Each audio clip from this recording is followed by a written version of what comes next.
Today's Bible reading for January 26th.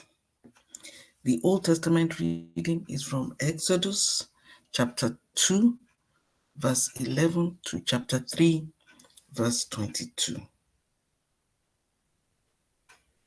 One day, after Moses had grown up, he went out to where his own people were and watched them at their hard labor.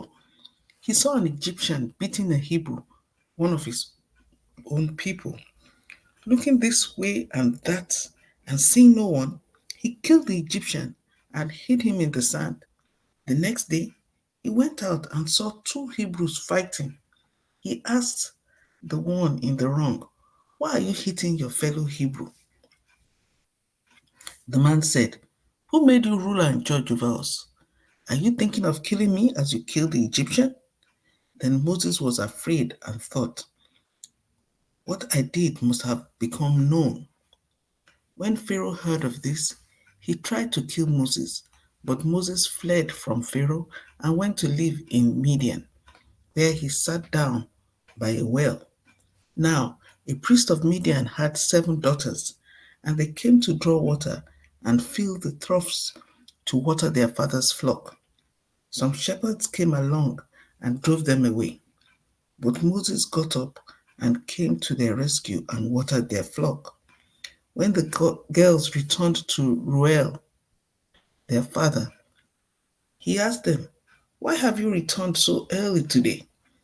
They answered, "An Egyptian rescued us from the shepherds. He even drew water for us and watered the flock." "And where is he?" Ruel asked his daughters. "Why did you leave him? Invite him to have something to eat." Moses agreed to stay with the man who gave his daughter Zipporah to Moses in marriage. Zipporah gave birth to a son, and Moses named him Gershom, saying, "I have become a foreigner in a foreign land." During that long period, the king of Egypt died. The Israelites groaned in their slavery and cried out, and their cry for help because of their slavery went up to God. God heard their groaning, and he remembered his covenant with Abraham, with Isaac, and with Jacob. So God looked on the Israelites and was concerned about them. Now Moses was tending the flock of Jethro, his father-in-law, the priest of Midian, and he led the flock to the far side of the wilderness and came to Horeb, the mountain of God. There, the angel of the Lord appeared to him in flames of fire from within a bush. Moses saw that though the bush was on fire, it did not burn up. So Moses thought, "I will go over and see this strange sight, why the bush does not burn up." When the Lord saw that he had gone over to look, God called to him from within the bush, "Moses, Moses." And Moses said, "Here I am." "Do not come any closer," God said. "Take off your sandals, for the place where you are standing is holy ground." Then he said, "I am the God of your father, the God of Abraham, the God of Isaac, and the God of Jacob." At this, Moses hid his face because he was afraid to look at God. The Lord said, "I have indeed seen the misery of my people in Egypt. I have heard them cry out because of their slave drivers, and I am concerned about their suffering. So I have come down to rescue them from the hand of the Egyptians and to bring them up out of that land into a good and spacious land, a land flowing with milk and honey, the home of the Canaanites, Hittites, Amorites, Perizzites, Hivites, and Jebusites. And now the cry of the Israelites has reached me, and I have seen the way the Egyptians are oppressing them. So now go. I am sending you to Pharaoh to bring my people, the Israelites, out of Egypt." But Moses said to God, "Who am I that I should go to Pharaoh and bring the Israelites out of Egypt?" And God said, "I will be with you, and this will be the sign to you that it is I who have sent you. When you have brought the people out of Egypt, you will worship God on this mountain. Moses said to God, suppose I go to the Israelites and say to them, the God of your fathers has sent me to you. And they ask me, what is his name? Then what shall I tell them? God said to Moses, I am who I am. This is what you are to say to the Israelites. I am has sent me to you. God also said to Moses, say to the Israelites, the Lord, the God of your fathers, the God of Abraham, the God of Isaac, and the God of Jacob has sent me to you. This is my name forever, the name you shall call me from generation to generation. Go, assemble the elders of Israel and say to them, the Lord, the God of your fathers, the God of Abraham, Isaac, and Jacob, appeared to me and said, I have watched over you and have seen what has been done to you in Egypt, and I have promised to bring you up out of your misery in Egypt into the land of the Canaanites, Hittites, Amorites, Perizzites, Hivites, and Jebusites, a land flowing with milk and honey. The elders of Israel will listen to you. Then you and the elders are to go to the king of Egypt and say to him, the Lord, the God of the Hebrews, has met with us. Let us take a 3-day journey into the wilderness to offer sacrifices to the Lord our God. But I know that the king of Egypt will not let you go unless a mighty hand compels him. So I will stretch out my hand and strike the Egyptians with all the wonders that I will perform among them. After that, he will let you go. And I will make the Egyptians favorably disposed towards this people, so that when you leave, you will not go empty handed. Every woman is to ask her neighbor, and any woman living in her house, for articles of silver and gold and for clothing, which you will put on your sons and daughters, and so you will plunder the Egyptians. So that's the reading of the Old Testament. The New Testament reading for today, January 26, Matthew chapter 17, verses 10 to 27. The disciples asked him, why then do the teachers of the law say that Elijah must come first? Jesus replied, to be sure, Elijah comes and will restore all things. But I tell you, Elijah has already come, and they did not recognize him, but have done to him everything they wished. In the same way, the Son of Man is going to suffer at their hands. Then the disciples understood that he was talking to them about John the Baptist. When they came to the crowd, a man approached Jesus and knelt before him. Lord, have mercy on my son, he said. He has seizures and is suffering greatly. He often falls into the fire or into the water.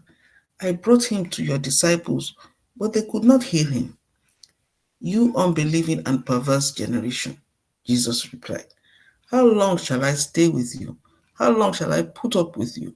Bring the boy here to me.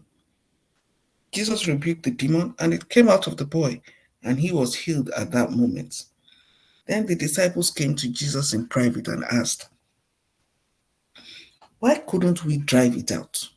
He replied, because you have so little faith. Truly I tell you, if you have faith as small as a mustard seed, you can say to this mountain, move from here to there, and it will move. Nothing will be impossible for you. When they came together, in Galilee, he said to them, the Son of Man is going to be delivered into the hands of men. They will kill him, and on the third day he will be raised to life. And the disciples were filled with grief. After Jesus and his disciples arrived in Capernaum, the collectors of the 2 drachma temple tax came to Peter and asked, doesn't your teacher pay the temple tax? Yes, he does, he replied. When Peter came into the house, Jesus was the first to speak. "What do you think, Simon?" he asked. "From whom do the kings of the earth collect duty and taxes? From their own children or from others?" "From others," Peter answered. "Then the children are exempt," Jesus said to him. "But so that we may not cause offense, go to the lake and throw out your line. Take the first fish you catch, open its mouth, and you will find a 4 drachma coin. Take it and give it to them for my tax and yours." So that was the reading of the New Testament. The reading from the Psalms, Psalm 22, verse 1 to 18. For the director of music, to the tune of "The Doe of the Morning," a psalm of David. My God, why have you forsaken me? Why are you so far from saving me, so far from my cries of anguish? My God, I cry out by day, but you do not answer, by night, but I find no rest. Yet you are enthroned as the Holy One. You are the one Israel praises. In you our ancestors put their trust. They trusted and you delivered them. To you they cried out and were saved. In you they trusted and were not put to shame. But I am a worm and not a man, scorned by everyone, despised by the people. All who see me mock me. They hurl insults, shaking their heads. He trusts in the Lord, they say. Let the Lord rescue him. Let him deliver him, since he delights in him. Yet you brought me out of the womb. You made me trust in you, even at my mother's breast. From birth I was cast on you. From my mother's womb you have been my God. Do not be far from me, for trouble is near, and there is no one to help. Many bulls surround me, strong bulls of Bashan encircle me. Roaring lions that tear their prey open their mouths wide against me. I am poured out like water, and all my bones are out of joint. My heart has turned to wax, it has melted within me. My mouth is dried up like a potsherd, and my tongue sticks to the roof of my mouth. You lay me in the dust of death. Dogs surround me. A pack of villains encircle me. They pierce my hands and my feet. All my bones are on display. People stare and gloat over me. They divide my clothes among them and cast lots for my garments. So that's the reading of the Psalms.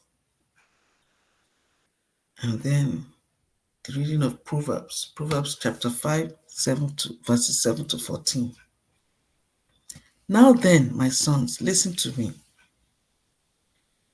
Do not turn aside from what I say. Keep to a path far from her. Do not go near the door of her house, lest you lose